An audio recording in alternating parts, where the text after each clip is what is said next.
السلام صاحب، معاشیات میں اور جو سوشل سسٹم ہوتا ہے اس میں یہ ایک مسلمان پر جو کہ یا برطانیہ میں رہ رہا ہو یا پاکستان میں رہ رہا ہو وہ انکم ٹیکس دیتا ہے، اس کے ساتھ اس پہ دینی فرض ہے کہ وہ خیرات بھی نکالے، زکوٰۃ بھی نکالے، وہ بھی ایک فارم آف ٹیکس ہوتا ہے. تو یہ ڈوئل ٹیکسیشن کی سسٹم کی انسان پہ کیوں یہ برڈن ہے؟ وہ جو ٹیکس دیتا ہے دنیا کو جی، اس کا تعلق جن امور میں خرچ سے ہے. اگر اسلامی ٹیکس کا، جس کو آپ ٹیکس کہہ رہے ہیں، جی، اس کا تعلق بھی انہی ضروریات سے ہو تو پھر ضرورت نہیں رہتی. لیکن جو ٹیکسیشن اسلام نے رکھی ہے جس کو زکوٰۃ کی، جی، اس کی ضروریات پڑھ لیں. قرآن کریم نے بیان فرمائی ہیں کہ انہیں مقاصد پہ وہ خرچ ہوگا. اگر وہ ساری ضرورتیں وقت کی حکومت پوری کر رہی ہو آپ کے ٹیکس سے تو اس کے اندر وہ ٹیکس جذب ہو جائے گا. لیکن اگر بعض ضرورتیں باقی رہ جائیں تو قرآن کا ٹیکس کس طرح ادا ہو جائے گا اس حکومت کو؟ قرآن کی مذکورہ ضرورتیں تو وہی پوری کریں گے جو قرآن پر ایمان رکھتے ہوں اور ان کو روپے کی ضرورت رہتی ہے. اور دوسرے اسے ٹیکس سے مشابہ قرار دینا ویسے ہی غلطی ہے. نہیں، میری ٹرم معاف کیجیے گا، آپ کی مجبوری ہے یہ کہنا چاہیے، کیونکہ اس کے لیے کوئی اور اچھی اصطلاح موجود نہیں ہے.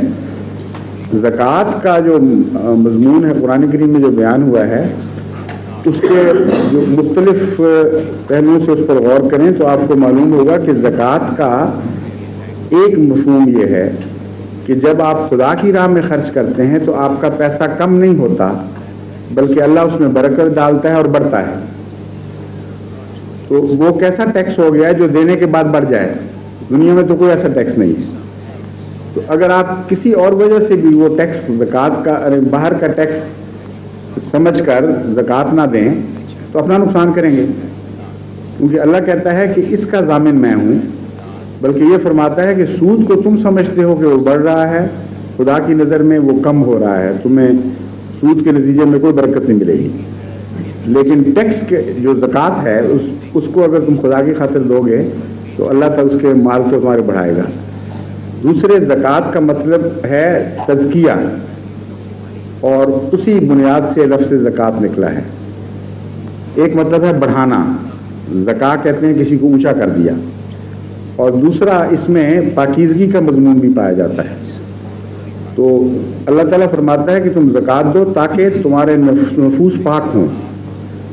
اچھے مقصد کی خاطر جب آپ کوئی قربانی دیتے ہیں تو آپ کے اندر اسی کے نتیجے میں پاکیزگی پیدا ہو جاتی ہے. ایک نوبل کاز کے لیے جب آپ خرچ کریں تو امیڈیٹ ایکسپیرینس ہوتا ہے انسان کا کہ اپنے آپ کو پہلے سے بہتر سمجھتا ہے. یہاں انگلستان وغیرہ میں بھی جب بھی یہ لوگ کبھی افریقہ کے بھوکوں کے لیے یا کسی اچھے کام کے لیے خرچ کرتے ہیں تو امیڈیٹلی وہ محسوس کرتے ہیں کہ ہم پہلے سے نوبل ہو گئے ہیں، اور بعض دفعہ اس کو پھر اچھالتے بھی ہیں، خوب پبلسٹی بھی کرتے ہیں اپنی نوبلٹی کی. لیکن بنیادی طور پر ان کا تصور درست ہے. اچھے کام پر خرچ سے انسان کے دل میں پاکیزگی کا احساس اور نوبلٹی کا احساس پیدا ہوتا ہے، اور آگے پھر نیک قدم اٹھتے ہیں اس سے. تو زکوٰۃ کا ایک یہ بھی مقصد ہے. کبھی آج تک مجھے کوئی ٹیکس دینے والا نہیں ملا کہ ٹیکس دے کر آگے اس نے نوبل محسوس کیا ہو اپنے آپ کو. وہ لانتے ڈالتا آتا ہے، کہتا ہے کیا مصیبت پڑ گئی، مجھے ٹیکس دینا پڑا ہے. پھر زکوٰۃ کا تعلق جو ہے وہ محبت سے ہے، اور ٹیکس کا تعلق کوارشن سے ہے. قرآن کریم میں اللہ تعالیٰ فرماتا ہے لن تنالوا البر حتی تنفقوا مما تحبون، کہ تمہاری نیکی قبول ہی نہیں ہوگی کوئی جب تک محبت کے ساتھ خرچ نہ کرو، اور وہ مال خرچ نہ کرو جس سے تمہیں محبت ہے. تو صحابہ تو اپنا بہترین مال پیش کیا کرتے تھے، اور ٹیکس والا جب آتا ہے تو آپ کوشش کرتے ہیں بدترین پیش کریں. زمین و آسمان کا فرق ہے اس کی موٹیویشن میں. اس لیے زکوٰۃ امت کی زندگی کے لیے ضروری ہے. امت کے اندر خدا کا تعلق قائم رکھنے کے لیے، اس کے نفس کی پاکیزگی کے لیے، اس کے اموال میں برکت کے لیے بے شمار فوائد ہیں. یہ تو میں نے چند صرف گنائے ہیں. اس کو آپ کبھی بھی دوسرے ٹیکس کا متبادل نہیں سمجھ سکتے. لیکن ٹرو اسلامک اسٹیٹ جو ہوگی اس میں جو بیت المال کا کانسیپٹ ہے تو وہاں پہ تو جو آپ بیت المال میں ڈالیں گے تو آپ کا انکم ٹیکس کا کانسیپٹ ختم ہو جائے گا. وہاں دیکھیں زکوٰۃ کے متعلق ایک بنیادی بات میں آپ کو بتاؤں, سارے قرآن میں کہیں زکوٰۃ کی کوئی شرح درج نہیں. فقہا نے بعض رسول اکرم صلی اللہ علیہ وآلہ وسلم کے فیصلوں پر بنیاد رکھ کے ایک شرح بنائی اور بعض دوسرے فیصلوں کو نظر انداز کر دیا, جس کے نتیجے میں اس وقت امت مسلمہ میں سے اکثر علماء زکوٰۃ کو 2.5% کے اوپر فکس کر چکے ہیں, اور 2.5% سے قوم کی ضرورتیں پوری نہیں ہو سکتی. اس لیے جو غیر مسلم ہیں وہ اعتراض اٹھاتے ہیں, اور جو مسلم سٹیٹس ہیں وہ کہتے ہیں زکوٰۃ ہمیں تو ویسے ہی دے دو نا اپنی جیب میں ڈالنے کے لیے, اسے ہم مولویوں کو دیں, ان سے خاص مقاصد میں استعمال کریں. جہاں تک اسٹیٹ کا تعلق ہے زکوٰۃ پوری ہو ہی نہیں سکتی, اسٹیٹ کرافٹ کے لیے ہمیں ٹیکس لینا پڑے گا. یہ غلط ہے. قرآن کریم نامکمل کتاب تو نہیں, نعوذ باللہ من ذالک. یہ ہو کیسے سکتا ہے کہ قرآن کریم نے ان ضروریات میں اسٹیٹ کی ضروریات بھی بیان کی ہوں اور اسٹیٹ کی ضروریات نہ چل سکیں. اسی وجہ سے ایک دفعہ مجھ سے جب غیر مسلموں نے کسی نے سوال کیا تو اس کو میں نے سمجھایا کہ میرا اور جماعت احمدیہ کا یہ موقف ہے کلیئر کٹ, بنیاد اس کی حدیث پر ہے کہ رسول کریم صلی اللہ علیہ وآلہ وسلم نے جو ٹیکس کی شرح مقرر کی تھیں وہ بعض وقتی ضرورت پر شرح مقرر کی تھیں, اور وہ بدلنے والی ضرورتیں تھیں اور شرح بھی بدلنے والی ہیں. مثلا سونا اور چاندی ان دونوں پر جو زکوٰۃ کی اس وقت شرح مقرر تھی اس کے نتیجے میں قریباً برابر زکوٰۃ بنتی تھی, اور بعد میں ویلیوز بدل گئیں. اب اگر آپ چاندی پہ زکوٰۃ دیں تو وہ کچھ بھی نہیں بنتی اس شرح کے ساتھ, سونے پر دیں تو وہ اس وقت سے بڑھ جاتی ہے جو اس وقت تھا, اور سونے کی مارکیٹ میں قیمت گر جائے اور چاندی کی مارکیٹ میں قیمت گر جائے تو اس اسٹیٹ کی ضروریات پہ فوراً گہرا اثر پڑ جائے گا. اس لیے اصل بحث یہ ہے کہ حضرت صلی اللہ علیہ وآلہ وسلم کے تمام اقدامات کو دیکھا جائے, مختلف وقت میں دیکھا جائے کہ زکوٰۃ کو آپ نے کیا سمجھا اور کس طرح نافذ فرمایا.